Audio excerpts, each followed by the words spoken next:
brought to you by Hire and ITIL. Better stick around if you want it. You gotta prove it like we do it.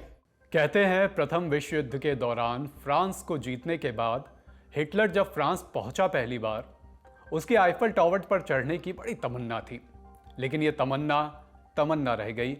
Hitler Eiffel tower पर नहीं चढ़ पाया क्योंकि Germany के आगमन से पहले ही फ्रेंच फोर्सेस ने आईफल टावर की लिफ्ट केबल काट दी थी। हिटलर की वापसी के बाद इसी आईफल टावर पर एक पोस्टर चस्पा हुआ। इस पोस्टर पर लिखा था the most wanted spy.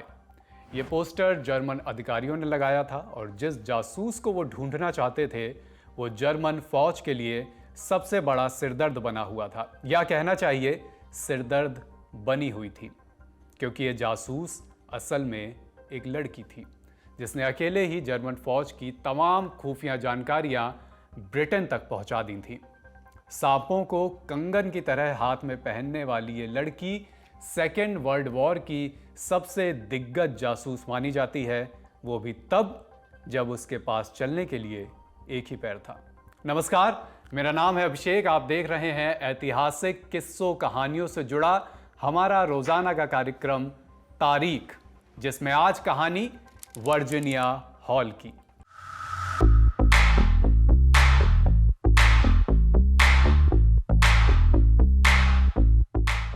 Virginia hall का जन्म 1906 में बाल्टीमोर के एक रईस परिवार में हुआ था। शातिर दिमाग और खतरों की खिलाड़ी हॉल बचपन में जिंदा सांपों को हाथ में कंगन की तरह पहनकर स्कूल चली जाती थी। हॉल का यही खतरनाक रवैया एक दिन खुद के लिए ही खतरा बन गया। हॉल को शिकार करना पसंद था। एक दिन पक्षियों का शिकार करते वक्त उसने एक गोली अपने पैर में मार ली और उसका बायां पैर घुटने के नीचे से काटना पड़ा। हालांकि हॉल का जुनून यहाँ से थमा नहीं। उसने लकड़ी के पैर का इस्तेमाल करना शुरू करा। एक लंबे दर्द से गुजरने के बाद हॉल को जिंदगी का दूसरा मौका मिला और हॉल ने इसे बिल्कुल भी बर्बाद नहीं जाने दिया। हॉल ने कुछ समय के लिए रेडक्लिफ और बर्नार्ड कॉलेज से पढ़ाई की और फिर वो पेरिस में पढ़ने चली गई और यहीं उसे फ्रांस से प्यार हो गया। हॉल राजनयिक यानी डिप्लोमेट बनना चाहती थी। 1933 में हॉल ने अमेरिकी विदेश विभाग में एक राजनयिक पद के लिए आवेदन किया, लेकिन विकलांग होने की वजह से उसे इस पद के लिए अयोग्य ठहरा दिया गया। उस समय 1500 अमेरिकी राजनयिकों में से केवल 6 महिलाएं हुआ करती थीं। इसके बाद उसे लगातार एक के बाद एक डेस्क जॉब ही मिली, लेकिन हॉल तो किसी और काम के लिए ही बनी थी। दूसरा विश्व युद्ध शुरू हुआ। 1940 तक आते आते जर्मनी ने फ्रांस पर भी अटैक कर दिया। उस समय हॉल फ्रांस में ही थी। हॉल ने हर तरीके से फ्रांस के लोगों की मदद की। उसने एम्बुलेंस चलाना सीखा ताकि घायलों को अस्पताल तक पहुंचाया जा सके। जल्द ही जर्मनी ने फ्रांस पर कब्जा कर लिया और हॉल को ब्रिटेन भागना पड़ा। ब्रिटेन में मुलाकात हुई उसकी एक जासूस से, जिसने उसका संपर्क करवाया ब्रिटिश की खुफिया एजेंसी से, जिसका नाम था स्पेशल ऑपरेशंस एग्जीक्यूटिव, यानी छोटा नाम SOE। अब तक SOE में सिर्फ पुरुष जासूसों को ही भर्ती किया जाता था। कई पुरुष जासूस पहले से ही फ्रांस में ब्रिटेन के लिए खुफिया जानकारियां जुटा रहे थे, लेकिन समस्या ये थी कि अब नाजी पहले से कहीं ज्यादा तेजी से ब्रिटिश सिग्नलों का पता लगा रहे थे और पुरुष जासूस पकड़े जा रहे थे। इनमें से एक बड़ा कारण था पुरुष जासूसों की लापरवाही। एक एजेंट तो बस इसलिए पकड़ा गया क्योंकि वो सिगरेट लेकर ब्रिटेन जा रहा था। ब्रिटेन के प्रधानमंत्री विंस्टन चर्चिल को ये चिंता लगातार सता रही थी, लिहाजा उन्होंने SOE को आदेश दिया कि एजेंसी में अब महिला जासूसों को शामिल किया जाए और उन्हें फ्रांस भेजा जाए। और इस तरह SOE में शामिल होने का पहला मौका मिला वर्जीनिया हॉल को। हॉल के साथ ही SOE में एक और महिला शामिल हुई जिसका नाम था नूर इनायत खान। नूर एक भारतीय महिला थी और फ्रांस में पली बढ़ी थी। दोनों की ट्रेनिंग शुरू हुई। ट्रेनिंग खत्म होने के बाद दोनों महिला जासूसों को पेरिस भेजा गया। यहाँ हॉल को न्यूयॉर्क पोस्ट की एक पत्रकार के रूप में तैनात किया गया ताकि वो चोरी चुपके अपने आर्टिकल के जरिए रिपोर्ट कर सके। हॉल अपने काम पर लग गई और नाजियों के बारे में रिपोर्ट करने लगी। हॉल के लिए यह काम इतना आसान नहीं था और शुरुआत में तो बिल्कुल भी नहीं। उसके नेटवर्क के सदस्यों को गिरफ्तार कर लिया गया और मार दिया गया, लेकिन हॉल किसी तरह वहां से बच निकली। हॉल ने भेस बदलने के मामले में महारत हासिल कर रखी थी। वो जर्मन पुलिस गेस्टापो से एक कदम आगे रहती थी। गेस्टापो नाजी जर्मनी की आधिकारिक पुलिस का नाम था। शुरू में तो उसने जर्मनी को यह भनक तक नहीं लगने दी कि एक महिला भी जासूस हो सकती है। फ्रांस में हॉल के अलावा भी कई लोग थे जो जर्मनी के विरोधी थे और चोरी चुपके ब्रिटेन को रिपोर्ट कर रहे थे। इन्हें फ्रेंच रेजिस्टेंस फाइटर कहा जाता था। हॉल ने इन सबको जोड़ना अपने साथ शुरू किया, उन्हें सुरक्षित घर और खुफिया जानकारियां मुहैया करवाईं। हॉल ने फ्रांस में नाजी शासन को कमजोर करना शुरू कर दिया। उसने नाजियों को खूब नुकसान भी इस बीच पहुंचाया। जर्मनी की गेस्टापो पुलिस एक बार फिर एक्टिव हो गई। आदेश दिया गया, इस महिला जासूस को हर हाल में पकड़ना है। इस काम के लिए चुना गया एक शातिर और खतरनाक जर्मन जासूस को, जिसका नाम था क्लॉस बार्बी। बार्बी को कसाई के नाम से जाना जाता था। उसकी सेना ने फ्रांस में हजारों लोगों को तड़पा तड़पा कर मार डाला था। बार्बी ने अपना काम शुरू किया। उसने हॉल के वांटेड पोस्टर छपवाए, सब जगह लगवा दिए, जिसमें हॉल की तस्वीर नीचे छपी थी और नीचे लिखा था, सबसे खतरनाक जासूस जिसे ढूंढकर मारा जाना है। 1942 के आखिर में हॉल को भनक लग गई कि उस पर हमला होने वाला है। वो किसी तरह बचकर स्पेन के लिए निकली।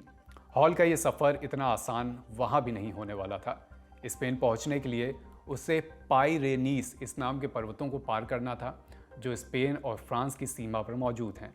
हॉल के जज्बे को इस तरह समझा जा सकता है कि बर्फ से लदी पहाड़ी को 50 मील से भी ज़्यादा चलकर उसने 3 दिनों में पार किया।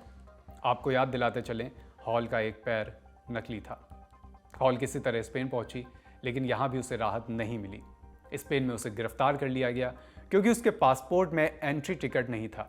उसे 6 हफ्ते बाद रिहा किया गया और वो ब्रिटेन वापस चली गई। लेकिन कहानी यहीं ख़त्म नहीं होती है। कहानी तो अब शुरू होती है। हॉल ब्रिटेन तो आ गई, लेकिन यहाँ उसका मन नहीं लगा। वो फ्रांस वापस लौटना चाहती थी, लेकिन ब्रिटिशों ने उसे मना कर दिया। ऐसा नहीं था कि उन्हें हॉल की ज़रूरत नहीं थी, लेकिन वो ये भी जानते थे कि फ्रांस में हॉल की जान को खतरा है। लेकिन हॉल को कौन रोक सकता था? उसने एक मेकअप आर्टिस्ट से अपने चेहरे पर झुर्रियाँ बनाना सीखा। उसने एक डेंटिस्ट से अपने सुंदर दांतों को घिसवाया ताकि उसे कोई पहचान न सके। हॉल रूप बदलने में पहले से ही माहिर थी, हमने आपको बताया ही है। वो एक दिन में 4 अलग महिलाएं हो सकती थी, जिसके 4 अलग कोड नेम होते थे। सन 1944 में हॉल दोबारा फ्रांस पहुंची और उसका ये दौरा पहले दौरे से भी ज़्यादा सफल रहा।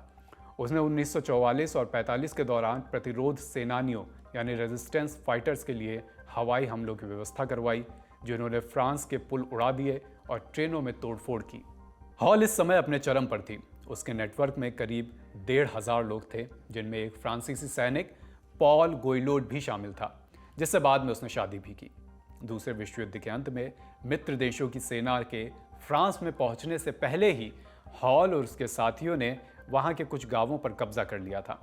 1945 में जापान के आत्मसमर्पण और मित्र देशों की जीत के साथ ही दूसरा विश्व युद्ध खत्म हो गया। युद्ध खत्म होने के बाद ब्रिटिश और फ्रांसीसी दोनों सरकारों ने हॉल के योगदान को माना।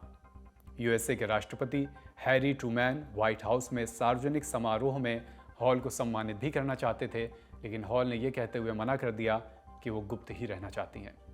वर्जीनिया हॉल द्वितीय विश्व युद्ध में एकमात्र नागरिक महिला थी जिन्हें दुश्मन के खिलाफ असाधारण वीरता के लिए विशिष्ट सेवा क्रॉस से सम्मानित किया गया था। हॉल ने इसके बाद CIA यानी सेंट्रल इंटेलिजेंस एजेंसी ज्वाइन की और वहां 15 साल तक काम किया। हॉल 1966 में रिटायर्ड हो गई और उन्होंने कभी सार्वजनिक रूप से किसी से बात नहीं की। 1982 में मैरीलैंड में हॉल की मृत्यु हो गई। उनकी ये कहानी अभी भी खुफिया एजेंसी तक ही सीमित थी। पत्रकार और लेखिका सोनिया पर्नेल ने वर्जीनिया हॉल की जीवनी a woman of no importance the untold story of the American spy who helped win world war second इस नाम की किताब में हॉल के बारे में विस्तार से लिखा है, जो 2019 में प्रकाशित हुई। इसी साल एक फिल्म भी आई, अ कॉल टू स्पाई, जो वर्जीनिया हॉल के ऊपर ही आधारित है। जिस नूर इनायत खान का हमने पहले जिक्र किया था, इस फिल्म में उनकी भूमिका में इंडियन एक्ट्रेस राधिका आप्टे नजर आई और हॉल का रोल अदा किया है एक्ट्रेस सारा मेगन थॉमस ने। जाते जाते ये सस्पेंस भी खत्म कर देते हैं कि नूर इनायत का क्या हुआ। फ्रांस में नूर ने हॉल के साथ मिलकर नाजियों को कमज़ोर किया था। उसने कई बार पुलिस को चकमा भी दिया था, लेकिन आखिर में उसकी गोली मारकर हत्या कर दी गई। नूर की कहानी हम तारीख में पहले आपको बता चुके हैं, उसका लिंक आपको डिस्क्रिप्शन बॉक्स में मिल जाएगा। इसी के साथ आज का एपिसोड यहीं समाप्त करते हैं। यह एपिसोड लिखा है हमारे साथी अर्पित ने। देखते रहिए लल्लन टॉप, फिर किसी कहानी के साथ तारीख में आपसे मुलाकात होगी। शुक्रिया।